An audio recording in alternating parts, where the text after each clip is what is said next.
Welcome back, and we're going to build a pivot for our daily audit, our Deems daily audit now. And I just wanted to reiterate something before we get started. In this notepad here where we have listed on the SharePoint as well, just make sure that you are pulling in your GL query for your daily audit. Instead of using fiscal year, go ahead and use post date greater than or equal to 1 October, your OE, AAI for Deems, and then these GLACs so that you get all those other fiscal years.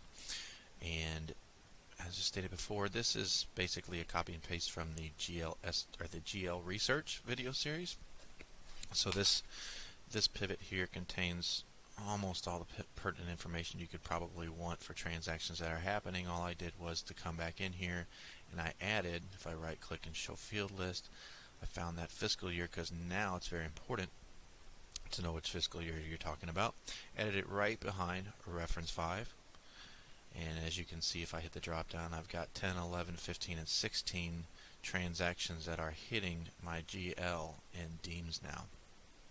So I'm going to go ahead and hide this field list again. The next thing I want to do, and I have 2 additional tabs, so these are blank. I just added 2 tabs, a transactions tab and a daily audit tab. The transactions tab is going to be another pivot, so let's go ahead and go into our raw data, select anywhere in the data table. I'm going to use the keyboard shortcut Alt-NV and select table arrange. It got it right. I'm going to select existing location and I'm going to tell it where I want this to go. And it's going to just put it right here in A1 for now. So I've got a blank table.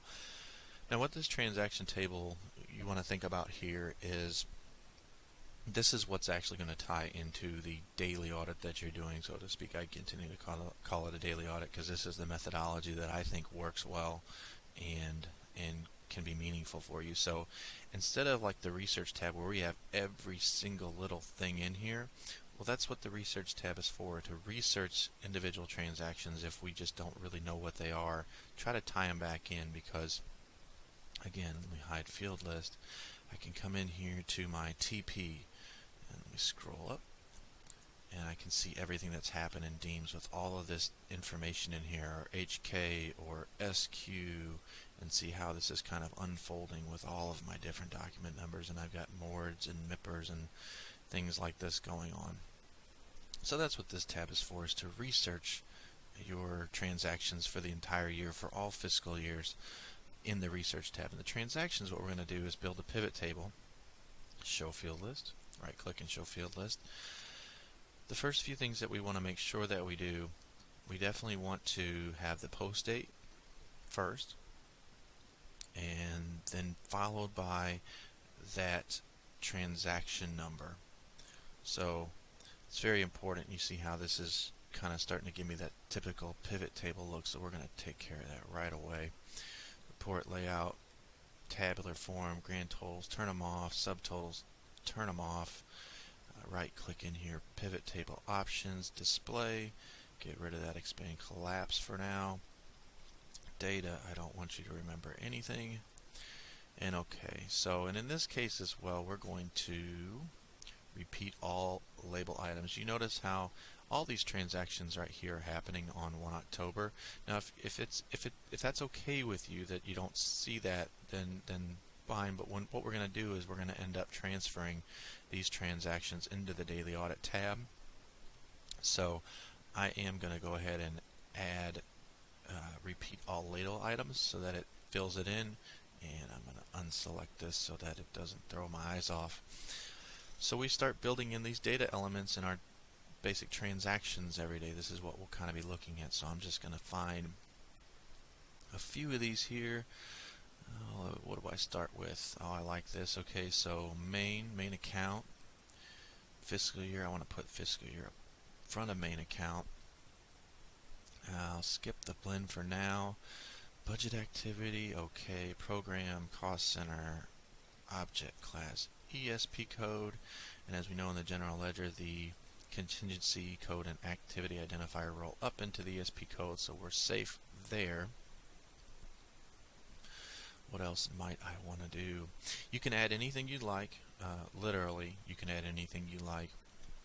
Just know that you have everything in here in your research tab.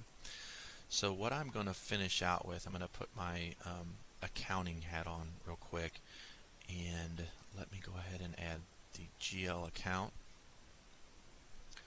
followed by our balance ID. And like I said, I'm going to put my accounting hat on, so I'm going to actually put in account debit and account credit. And I'll just go ahead and retitle these real quick. Real estate is important with these, as we have a lot of information in the general ledger. And then I'm going to put amount. And as you can see, amount, yeah, I know it already. So here's an interesting thing. Pivot table field already exists. I try to label my pivot table the same name as something in my raw data. It doesn't like that. The workaround is you put a space right behind it, hit enter, and now all of a sudden it likes it. I'm going to select this first cell in my amounts, hit Control Shift right arrow, Control Shift down arrow, and I'm going to hold that Control Shift and hit the money sign, or 4. That's going to format. So your debits and credits here, what I was wanting to mention, there's no negatives happening here because it's a T ledger, so one gets credited, one gets debited. So that's why I like to have these next to each other. So let me see if there's anything else I want to add into here. Again, you can add other things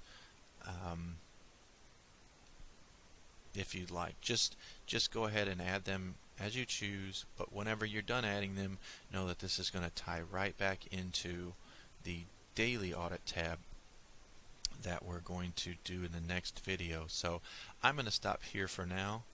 You can format these however you want.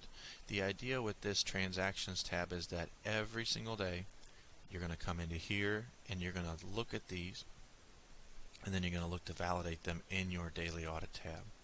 So we'll see you in the next video.